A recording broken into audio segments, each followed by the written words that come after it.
खुद पर विश्वास करना एक जादू जैसा है। अगर आप ये कर सकते हैं तो यकीन मानिए आप दुनिया में कुछ भी कर सकते हैं। नमस्कार, स्वागत है आप सभी का। मैं हूं आपके साथ प्रीति सिंह। जेई एडवांस में एलन स्टूडेंट्स ने एक बार फिर से इतिहास रचा है। फिलहाल हमारे साथ स्टूडियो में JEE advance topper Ishan Gupta और उनकी मम्मी मौजूद है। चलिए उनसे बातचीत करते हैं। सबसे पहले तो आप दोनों का बहुत बहुत स्वागत। Thank you. और बहुत बहुत बधाई आपको जो आपने इतना अच्छा स्कोर किया है। हम्म। कैसी वो खुशी थी जब पहली बार रिजल्ट देखा और क्या वो मोमेंट था? एक्चुअली जब पेपर मैंने दिया उसके बाद जब आंसर की चेक करी तो रिजल्ट के बारे में थोड़ा अंदाज़ा हो चुका था। ऐसा मतलब एक एक्सपेक्टेशन थी कि हाँ थोड़ा डिसेंट, मतलब शायद टॉप 100 में आ जाएगा।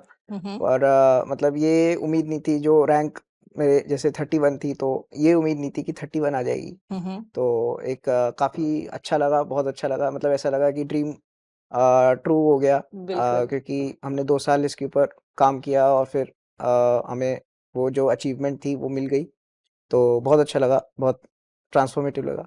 आप बताइए मैम, कैसा मोमेंट था, कैसा लगा आपको, अभी कैसा फील कर रहे हैं आप?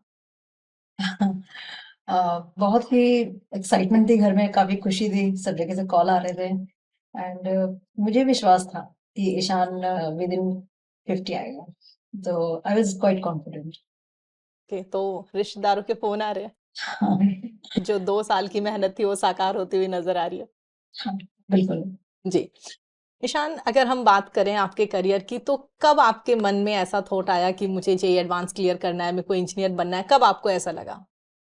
जब मैं 9th और 10th में था, तो मतलब 9th से जब मैं 10th में मूव ऑन किया, तो मुझे पता था कि मुझे आगे चल के एक करियर पाथ चूज़ करना होगा। हम्म। तो मैंने जेईई का लाइन इसलिए चूज़ किया क्योंकि मुझे फिज़िक्स में इंटरेस्ट था। 9th से 10th जाने में मुझे फिज़िक्स काफ़ी अच्छी लगती थी हम्म। और अभी भी लगती है। तो मैंने फिर सोचा कि एक जेईई ऐसा पाथ होगा मेरे लिए जिससे मैं अपनी फिज़िक्स की जो एंथुसियाज़्म है उसको बरकरार रख के अच्छा उसमें, मतलब मेरे लिए चैलेंजेस भी आएँगे तो जी। उससे मुझे काफ़ी सीखने को मिलेगा। हम्म। तो मैंने इसलिए जेईई की पाथ चूज़ किया था। मैंने एग्ज़ैक्टली इंजीनियरिंग आगे चल के जो होगा उसको नहीं देखा।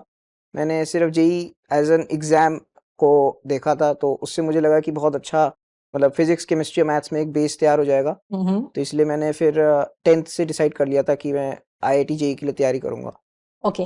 तो अगर हम एलन की बात करें, आपने एलन क्यों चूज किया? क्योंकि जैसे आपने बोला कि जब आपके दिमाग में पहला थॉट आया था कि आपको जेई में जाना है, तो आपने बहुत सारी संस्थाएं देखी होंगी, बहुत सारे इंस्टीट्यूट्स आपने चेक करे होंगे, तो एलन के बारे में आपको कहाँ से पता चला और एलन ही आपने क्यों चूज किया? एक्चुअली मेरी मम्मा एक्सप्लोर कर रही थी डिफरेंट, मतलब अपॉर्च्युनिटीज़ कि मैं कहाँ जा सकता हूँ, कहाँ मुझे अच्छा एनवायरनमेंट मिलेगा, क्योंकि 2 साल का एक बहुत लंबा प्रोसीजर होता है। बिल्कुल। तो एक इस जर्नी में मम्मा फिर ढूँढ रही थी कि सबसे बेस्ट ऑप्शन क्या हो सकता है। हम्म। तो हमने काफ़ी एक्सप्लोरेशन के बाद मम्मा ने ये ढूँढा कि एलन कोटा एक बहुत अच्छा प्लेस हो सकता है। ओके। मतलब एनवायरनमेंट वाइज़ भी, एकेडमिक्स, नॉन एकेडमिक्स हर जगह हमने उसका फिर देखा, एक्सपीरियंसेस पढ़े, रिव्यूज़ पढ़े, तो बहुत पॉजिटिव फीडबैक मिला। तो इसकी वजह से हमने एलन कोटा चूज़ किया। ओके, आप बताइए मैम, जैसा आपने सुना था एलन के बारे में या जिस सोच के साथ आपने अपने बेटे को यहाँ पे एडमिशन दिलाया, उससे आप सेटिस्फाइड है?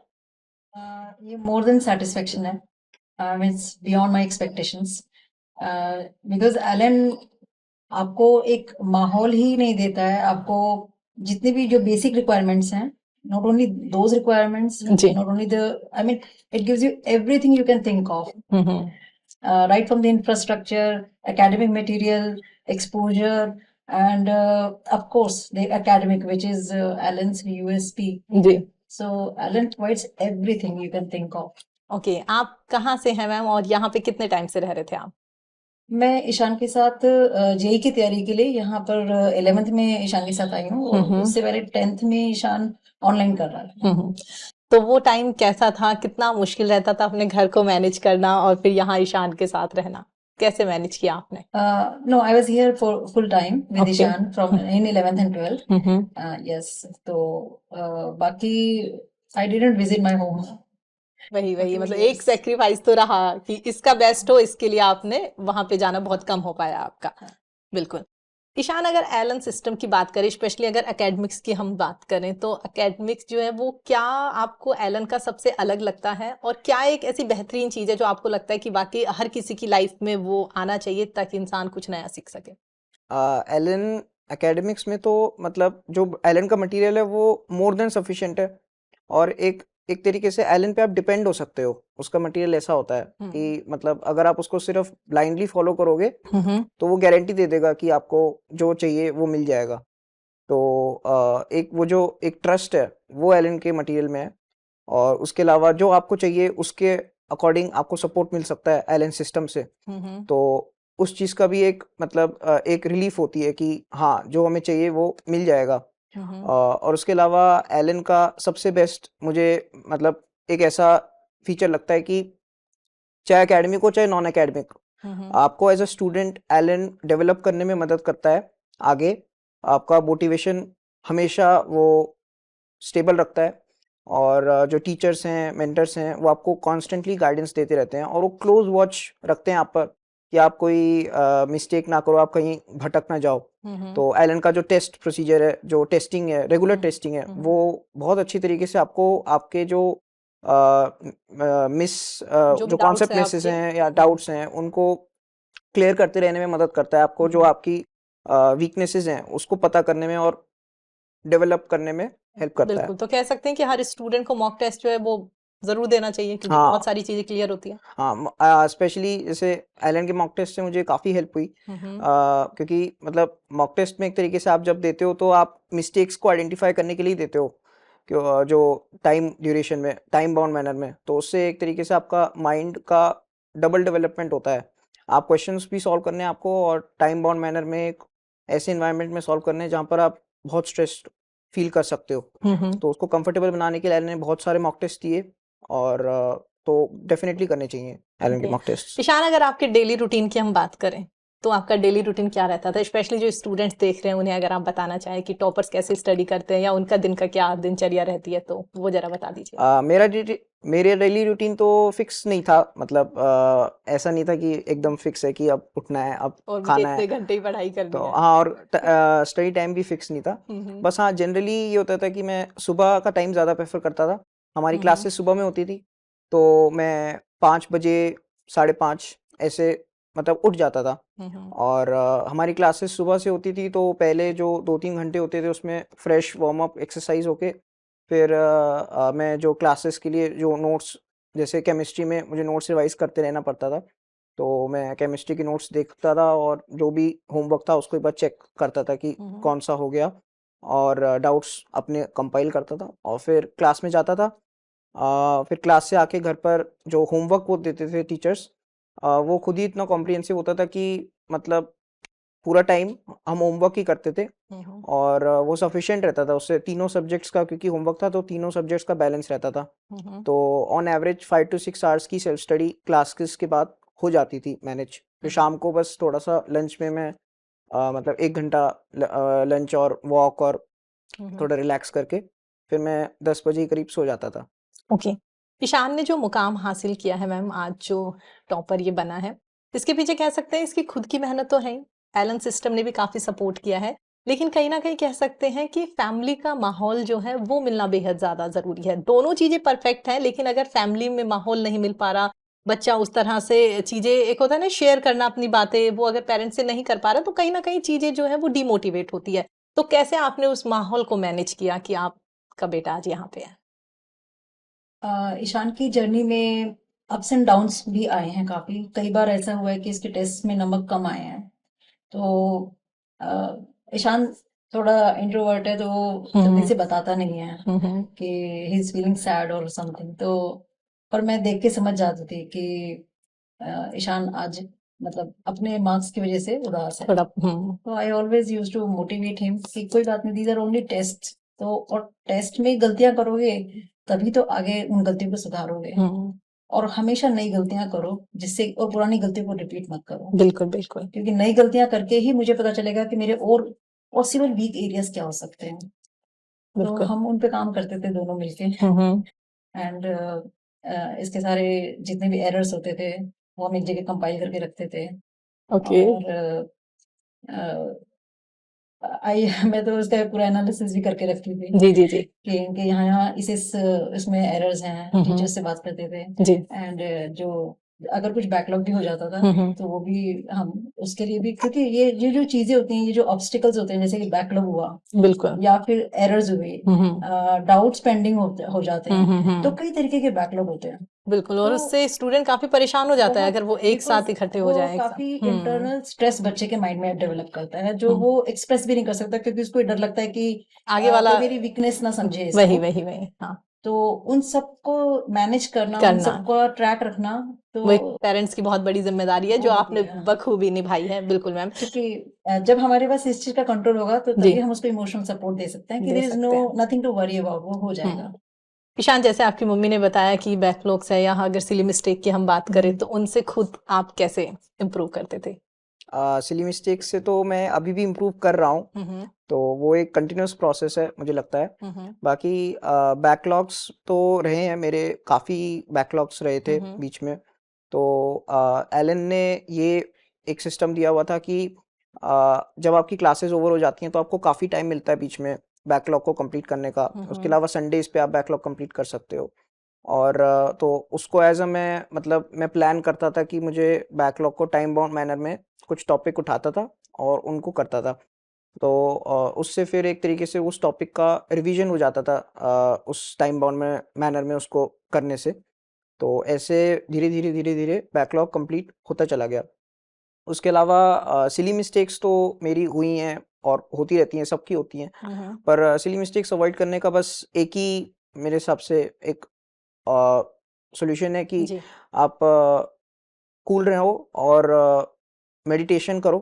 अपने मतलब वो एक तरीके से आपका मेंटल प्रॉब्लम है इंस्टेड ऑफ एकेडमिक प्रॉब्लम। तो ये देखो कि सिली मिस्टेक एग्जैक्टली क्यों हो रही है, क्योंकि कई बार हम सिली मिस्टेक्स लेबल कर देते हैं उन चीज़ों को जो एक्चुअली सिली मिस्टेक्स नहीं होती। तो बिल्कुल। चाहे सिली मिस्टेक हो, चाहे कॉन्सेप्चुअल मिस्टेक हो, या कैसी भी हो, आप उसको एक बार वापस पूरा एक नया क्वेश्चन मान के सॉल्व करो और फिर उसको एनालाइज करो कि आपकी वो सिली मिस्टेक क्यों हुई। क्या वो टाइम बाउंड मैनर में करने में जो प्रेशर आता है उसकी वजह से हुई, या फिर आपका उस समय फोकस कम था, या आपने क्वेश्चन अगर रीड नहीं किया तो क्यों नहीं किया। तो ऐसे आप एक चेक पॉइंट्स बनाओ और अलग अलग जो रीजंस हो सकते हैं सिली मिस्टेक्स के, उन पे काम करो अलग से। तो उससे आपका एक एक रीजन क्लियर होता चला जाएगा, उससे सिली बिल्कुल। मिस्टेक्स कम हो जाएंगी। उम्मीद करते हैं जो बातें आपने बताई है तो जितने भी एस्पिरेंट्स हैं वो इन बातों को जहन में रखेंगे और सिली मिस्टेक्स जो है वो कब करेंगे।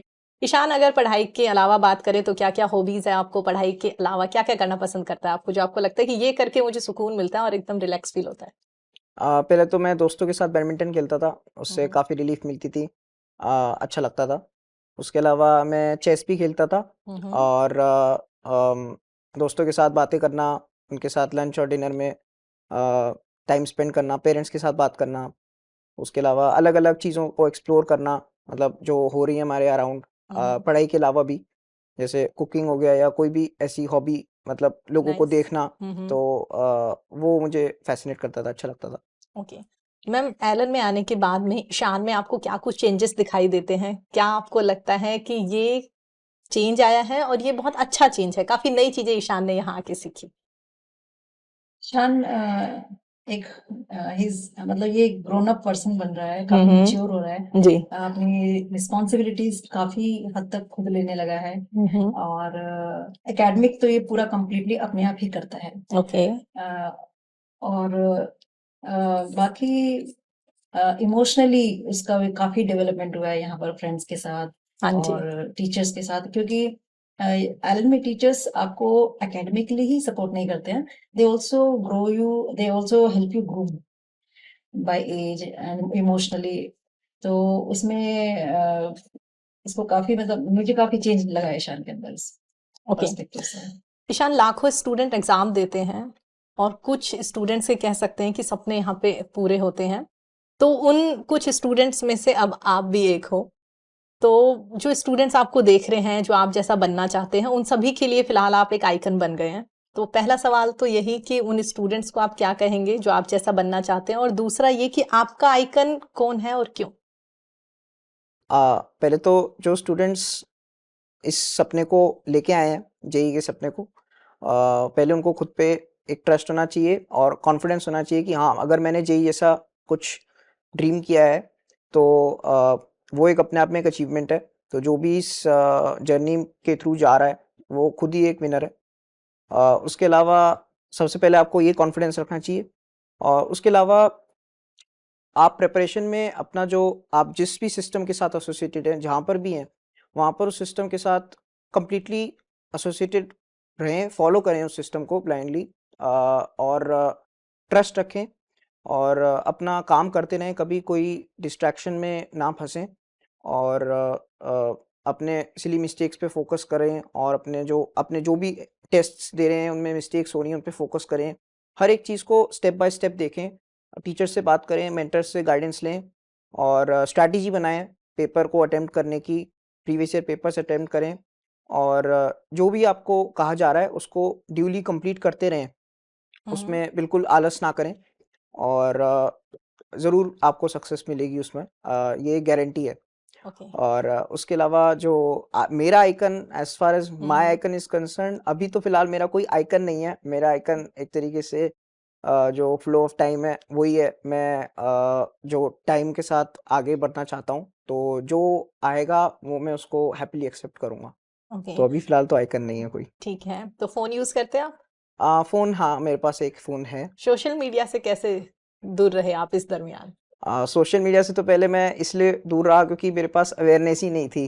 मतलब जैसे इंस्टाग्राम और ये सब जो होते हैं, मुझे इनके बारे में कुछ पता नहीं था ऑलरेडी, तो इसलिए मैंने कभी डाउनलोड करने की कोशिश नहीं करी।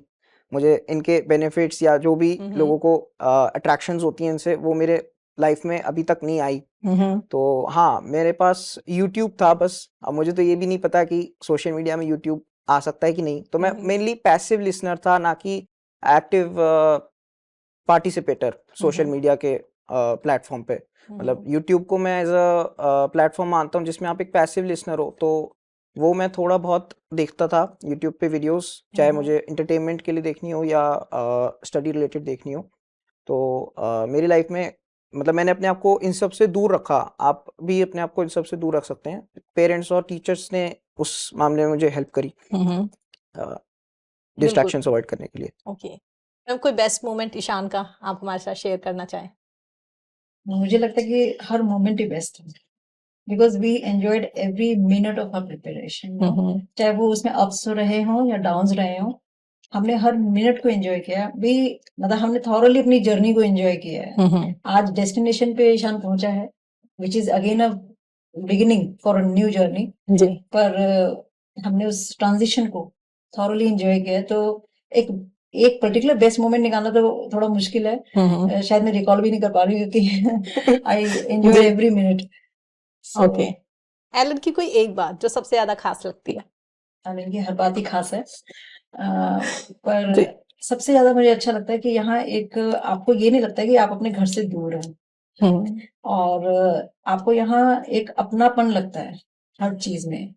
एंड एक केयरिंग की जो फीलिंग है वो एक नेक्स्ट लेवल की है एलन की, अपने not only for their own students but for the parents और the relatives of that student who stay or come with them. Okay, आप मुझे सबसे अच्छा लगता है। बिल्कुल। आप बताइए ईशान, एलन की कोई एक बात जो सबसे खास लगती है आपको? एकेडमिकली तो खास है ही, बाकी नॉन एकेडमी भी मैं भी बोलूँगा। जो हॉस्टल फैसिलिटी उसने मुझे दी, जो क्लासेस में उसने मतलब उसने मेरे ट्रांसपोर्टेशन का पूरा ध्यान रखा कि मुझे क्लास जाने में कोई तकलीफ ना हो, और टाइम पे होता था सब कुछ। तो इसलिए मतलब कभी मैं लेट नहीं हुआ क्लास के लिए, क्योंकि क्लासेस भी हॉस्टल के एकदम क्लोजली एसोसिएटेड थी। तो पूरा सिस्टम एलन ने मैनेज कर रखा था। मतलब उसने मुझे सिर्फ मतलब एक तरीके से मेरा काम सिर्फ पढ़ना ही था वहां पर जाके, मुझे कुछ और किसी लॉजिस्टिक्स में इन्वॉल्व होने की जरूरत नहीं पड़ी। बिल्कुल बिल्कुल। एग्जाम के दिन की अगर ईशान हम यहाँ पे बात करें तो एग्जाम का दिन कैसा था, कैसी शुरुआत हुई उसकी, और फिर क्या रहा आगे? एग्जाम का दिन, जब एग्जाम का दिन स्टार्ट हुआ तो मुझे थोड़ा, क्योंकि पेपर सुबह था तो इसलिए मुझे घर से थोड़ा जल्दी निकलना पड़ा। तो उसमें फिर मैं गाड़ी में थोड़ा सो गया। उसके अलावा फिर जब वहाँ सेंटर पहुँचा तो थोड़ी एंग्जाइटी थी कि पेपर कैसा होगा, कैसा आएगा। और फिर पर तब भी मैंने, जो मेरे वहाँ पर फेलो स्टूडेंट्स वहाँ पे मेरे साथ थे, तो उनका जो एक इन्वायरमेंट सा बना हुआ था उसको एंजॉय किया। जो प्रोसीजर्स के थ्रू मैं पास कर रहा था उसको एंजॉय किया। फिर जब पेपर दिया मैंने, तो फिर पता लगा कि पेपर पेपर पैटर्न देखा कैसा है। फिर उसके बाद थोड़ा सा पेपर पैटर्न देख के, पेपर जब स्टार्ट हो गया, एक बार एक फ्लो में आ गए, तो उसके बाद थोड़ा रिलीफ मिला, और फिर सिर्फ मैंने जो मैं क्वेश्चंस कर रहा था उसी पे फोकस किया। फिर कुछ और थॉट्स नहीं आए मन में, क्योंकि पूरा ध्यान उसी पर था। उसी पे था। तो बिल्कुल। उससे फिर पेपर का टाइम चला गया, पता भी नहीं चला, और फिर मतलब प्रोसेस काफ़ी स्मूथ थी। ओके, और रीचेक किया था रीचेक लास्ट मैंने मोमेंट पे? फर्स्ट पेपर में तो मैं कर पाया, सेकंड पेपर में मैं एज सच मतलब फॉर्मली रीचेक नहीं कर पाया, मैं सिर्फ कुछ जो मैंने मार्क किए हुए थे क्वेश्चंस उन्हीं को देखा। ओके मैम, बहुत सारे स्टूडेंट और पेरेंट्स आपको देख रहे हैं, बहुत सारे स्टूडेंट और पेरेंट्स ये चाहते भी हैं कि उनका बेटा भी ये मुकाम हासिल करे जो ईशान ने किया है, और वो कोटा आके स्टडी भी करना चाहते हैं। तो उन स्टूडेंट्स को, उन पेरेंट्स को आप क्या सजेस्ट करेंगे, क्या गाइड करेंगे? मैं ये सजेस्ट करना चाहूंगी कि मतलब अगर मदर्स आ सकती हैं अपने बच्चों के साथ तो उन्हें आना चाहिए, और अगर किसी वजह से वो नहीं आ सकती हैं तो उनको एक अपने बच्चे के साथ एक कांस्टेंट टच में रहना चाहिए। एक बच्चे के साथ एक बॉन्डिंग उनकी जो है ना आने की वजह से कमजोर नहीं पड़नी चाहिए।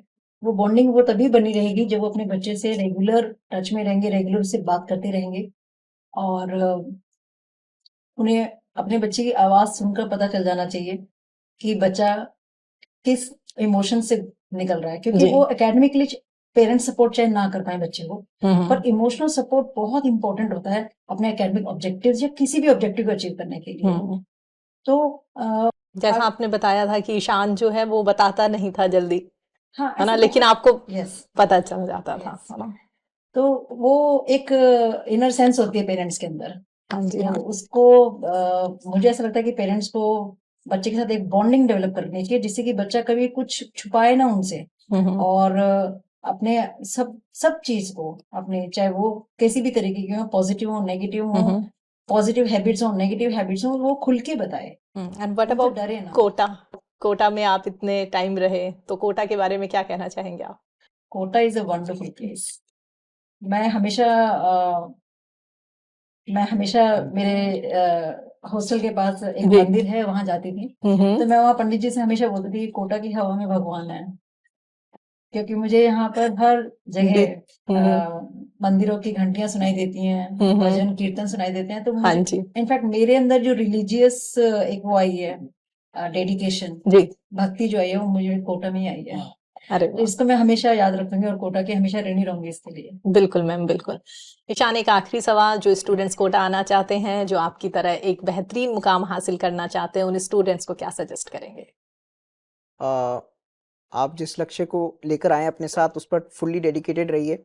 अपना मोटिवेशन लूज खुद से ना होने दें। खुद से अपने आप को मोटिवेट करें, और जो भी आप कर रहे हो उसी सिस्टम के साथ एसोसिएटेड रह के उसको फॉलो करें। कोटा आ रहे हैं तो आप कोटा में जिसमें भी जिस जिस जगह भी आप जाना चाहते हैं कोटा में, वहाँ से ट्रस्ट रखें उस पर, और काम करते रहें। कोटा में मेहनत से ही हो पाएगा। आप बिना मेहनत का कोई पाथ नहीं है। तो यहाँ पर आके मेहनत करें, और आपको टारगेट ज़रूर मिलेगा जो आप अचीव करना चाहते हैं। चलिए ईशान और मैम, आप हमारे साथ जुड़े, हमारे साथ बातचीत करी, इतना कीमती टाइम आप लोगों ने निकाला, उसके लिए आप सभी का बहुत बहुत धन्यवाद। थैंक तो यू। आपने देखा, ईशान और उनकी मम्मी हमारे साथ जुड़े हुए थे, उन्होंने अब तक के अनुभव हमारे साथ साझा करे। ईशान ने बहुत सारी इंपॉर्टेंट बातें भी यहाँ पर बताई है कि किस तरह से सिली मिस्टेक जो है उन्हें अवॉइड करना है। उम्मीद करते हैं आप सभी ने काफी कुछ नया सीखा होगा, और जब आपका एग्जाम होगा तो आप भी इन सिली मिस्टेक्स को अवॉइड करेंगे। नमस्कार।